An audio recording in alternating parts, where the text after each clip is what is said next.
infinite power, infinite power. At war with Arcadia, heedless of the kingdoms caught in their midst. Dalmasca, Nabrodia, Landis. 'Tis the small craft's fate to watch the list of the galleons and pray for light winds. Vossler, why are you here? Imagine my surprise when upon my return to Beaugerbe, I find both you and the Lady Ash have vanished. I thought you above consorting with sky pirates. Malfear is a man worthy of our trust, and it was the Lady Ash's decision. I am content to lend my arm, as I could not when Rassler died, when her throne was taken. Never again. I will defend her this time. You walked the Knight's path. The Lady Ash?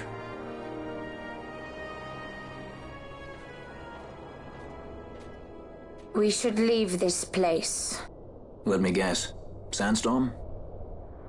Something far worse. I see. So the Dawn Shard does lie in King Wraithwall's tomb.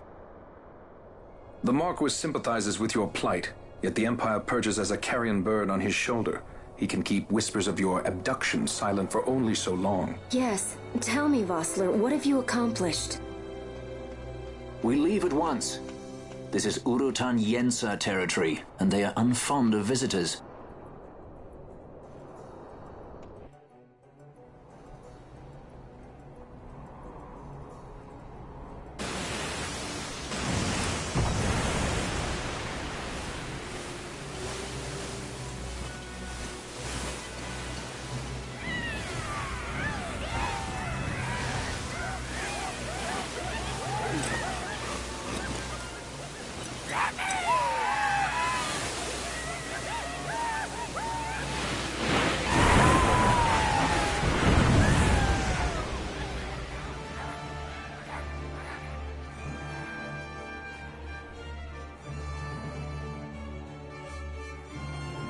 Looks like we've attracted the wrong sort of attention. Let's quit this place while we still can. Move! Vossler! Have you found the means to restore Dalmasca? First, we must claim the Dawn Shard. It all begins with that.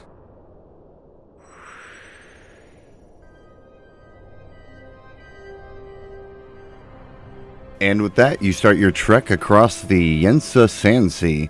Now you've got Ogier and the Nam Yensa to cross, so you've got two pretty big zones to work your way over.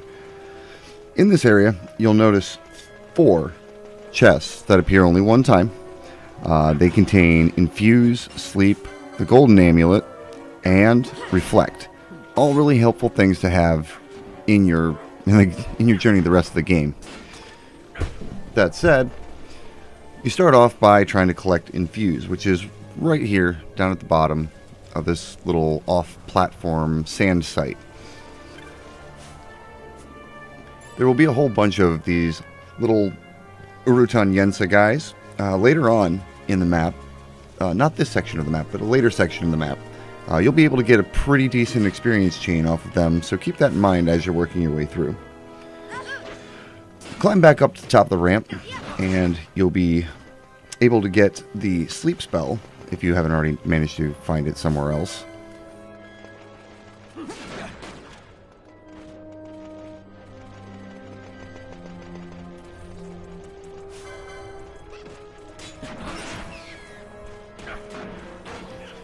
At the top of this ramp, you'll be able to find the Golden Amulet, which is double LP for whatever character is wearing it. Also to the south of this area, you'll be able to find the urn, which didn't make it after cuts, unfortunately. Now, you'll also run into these elementals. These elementals, as you can see, will clearly wipe your party. Unless you're really high level, I'm not sure quite what level you would want to be to take them on. But they are rather challenging, and even at level 18 here, you can see my party is not doing so well. Try to avoid them as best you can and have an automatic Phoenix down set up, or raise. Now, as you continue to make your way across, in this section, I left the map up purposely for you to take a look at, you'll find the Reflect spell. Right here in the southernmost part, right before you enter, well, There is another zone there that's just kind of a drop-off that doesn't go anywhere, but it is right there. You'll continue making your way across. You'll find a section. This is the section I was talking about previously. This area here, you can start establishing a pretty good chain against the Urutan Yensa.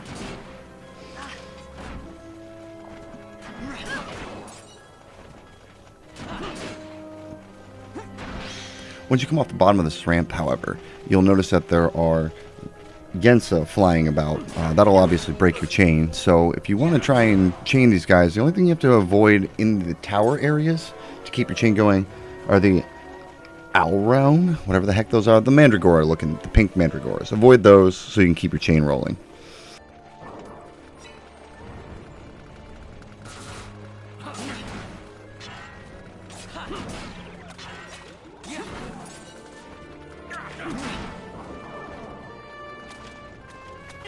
As you continue heading west, you'll discover the Yensa Sandsea. There is a minor side quest here that you have to take care of in order to advance through the storyline. This is an excellent opportunity to take a save, so go ahead and do that. Then go and talk to the NPC on your right in order to get the quest active.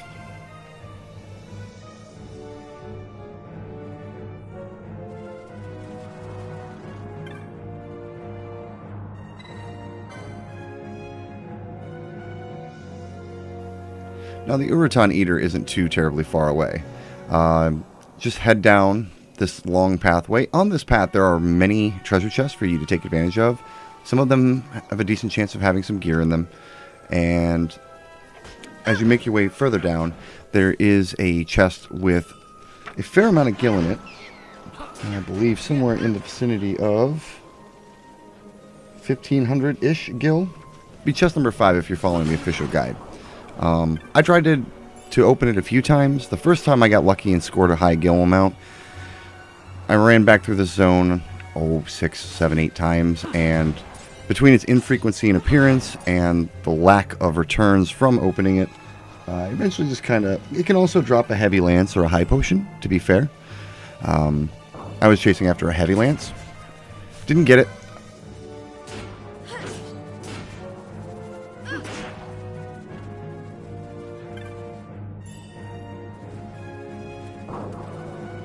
This is the chest I'm speaking of. That one right there. 1186, there you go.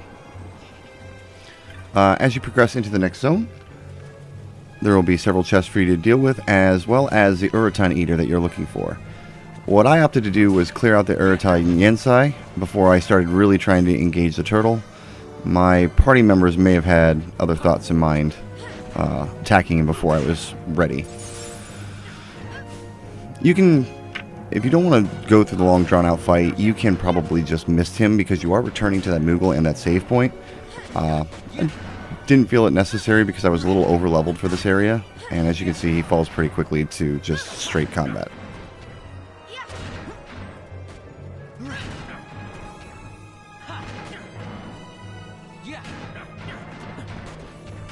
But feel free to use Mist. It definitely would have been a bit faster.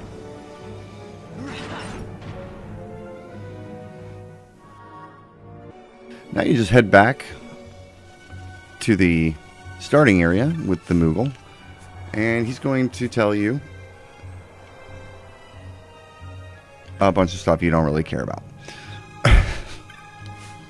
This is also another good time to save. You're about to go in through another long cutscene. To activate that cutscene, you just have to zone back into the Ogier Yensa Sandsea. Go to the top of the ramp and you'll get this little instance here.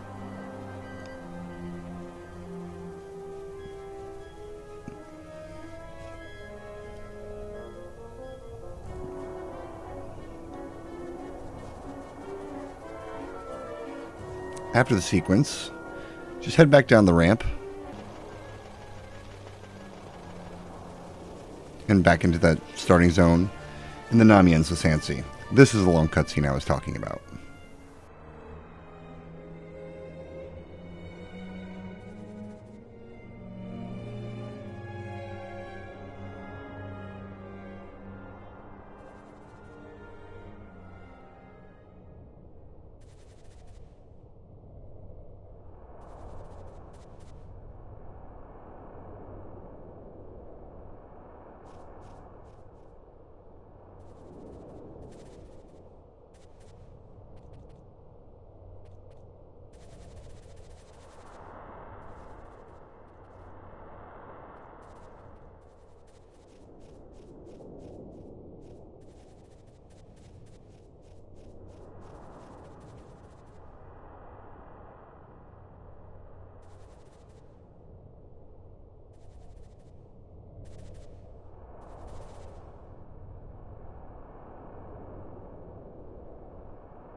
Go speak to the Moogle to finish up the quest.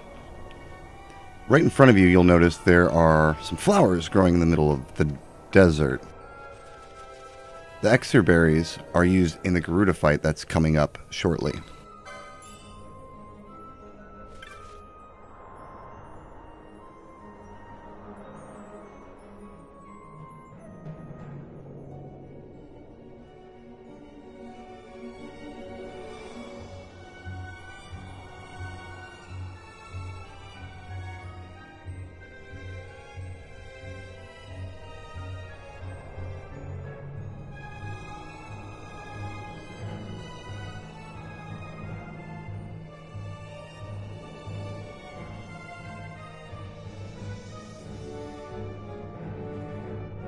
Sorry about that long pause. I must have taken a pause in the game.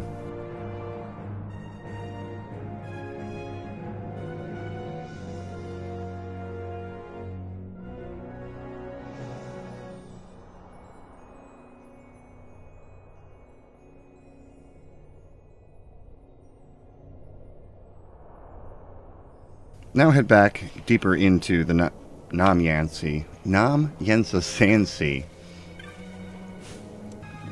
and start working your way west again. Now there is an area right here where the map is located.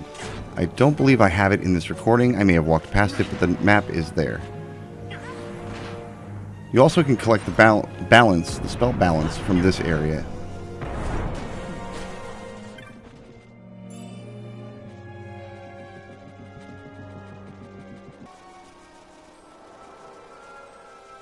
This area of note is called the Simoon Bluff. Right at the very beginning, you'll notice a few traps. You can work your way up and around this area, and up in the tower here, you'll be able to collect several items, including the Logren, and more importantly, the embroidered tippet. At the top of the cliff, you'll see a wyvern and some other chests available up here. Take out all the enemies in the area and claim your prize, which in this case is 2,918 gil. 2,918 gil is not bad for just climbing to the top of this area. Weapons are getting more expensive at this point in the game, with the average one costing between 3,000 and 4,000. So that little boost of money is worth the trip up here. Additionally, the Begolis are easy to chain off of once you get up to the top, but the problem is working your way back down will break the chain.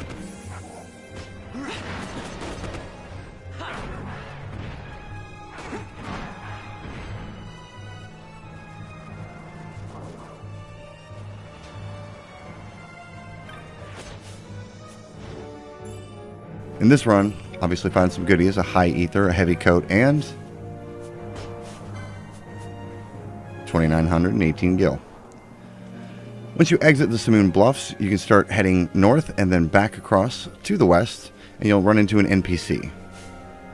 Dice. He's going to be the last vendor you see for a little while before things kind of break down. Now you've entered the Tomb of Wraithwall. You get an opportunity to save right before this cutscene, so take advantage of that, and then you'll be forced to fight Garuda.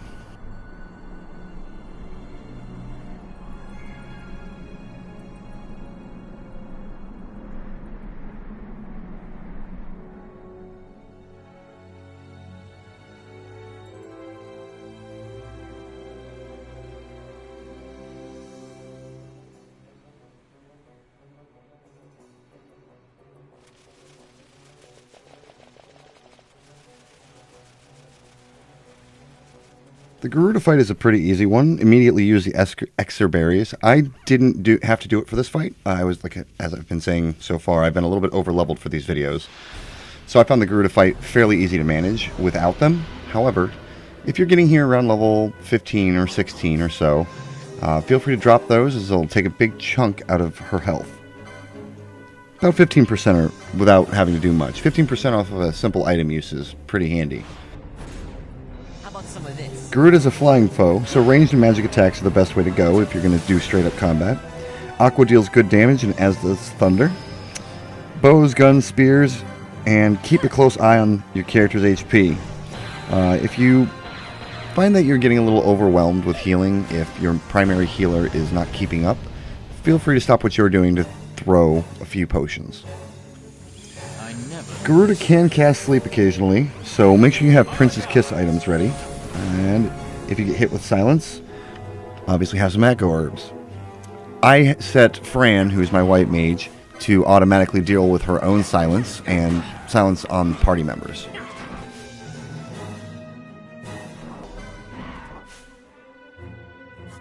Fossler's telekinesis is also pretty helpful.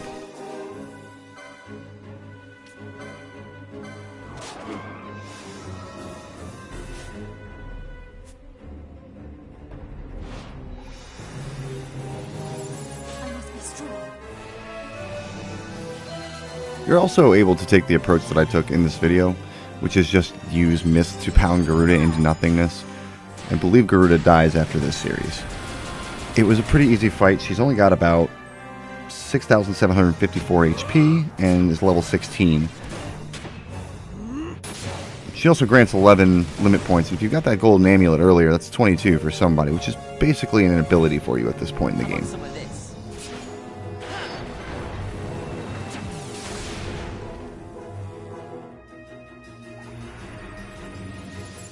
I must be strong.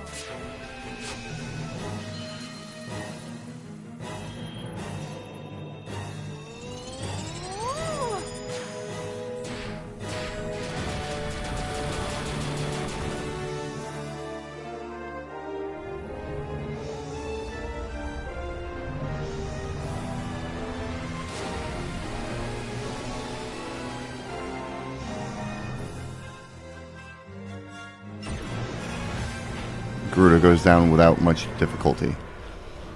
Not the Garuda we're used to seeing, kind of an angry feathered pterodactyl.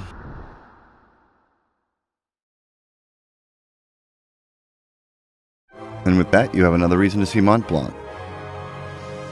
Furthermore, once you step inside the Tomb of Wraithwall, you'll have a couple more reasons to go see the little mouse. I know, it's a Moogle. He's a mouse to me. But you'll have a couple reasons to see him after you're done with the tomb. So, before you progress back to Rabanastre, or try to start any hunts, or try to go sidetrack and do anything, just go ahead and finish the Tomb of Wraithwall. There's a few rewards in there that are worth your time.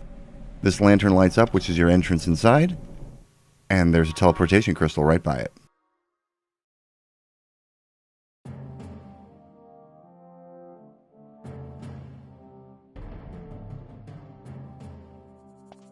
Long ago, the gods granted their favor to King Wraithwall, who would oversee the subjugation of a vast territory spanning from Mordalia to Valendia. Here he forged the Galtean Alliance. Though he is called the Dynast King, upon establishing the alliance he demonstrated compassion for his people and disdain for needless war. A philosophy passed on to his successors, one that would bring peace and prosperity for hundreds of years to follow. It was during this time of peace that the city-states of Arcadia and Rosaria, each members of Wraithwall's alliance, took root and flourished. Wraithwall left 3 relics signifying descent from the Dynast King. Of these, the Midlight Shard was given to what would become House Nabradia, and the Dusk Shard to my ancestors, the founders of Dalmasca. The last of these relics was the Dawn Shard. It remained hidden here, known only to those of royal blood. As though the Dynast King foresaw the very plight before us now. None save descendants of the king are suffered within. If we attempt to enter without proof of such lineage... There's no guarantee we'll make it out alive. Vicious beasts, fiendish traps, something like that? Mm-hmm. But you must consider the prize. The Dawn Shard lies within, and Wraithwall's treasure. And there was I, thinking this was going to be hard.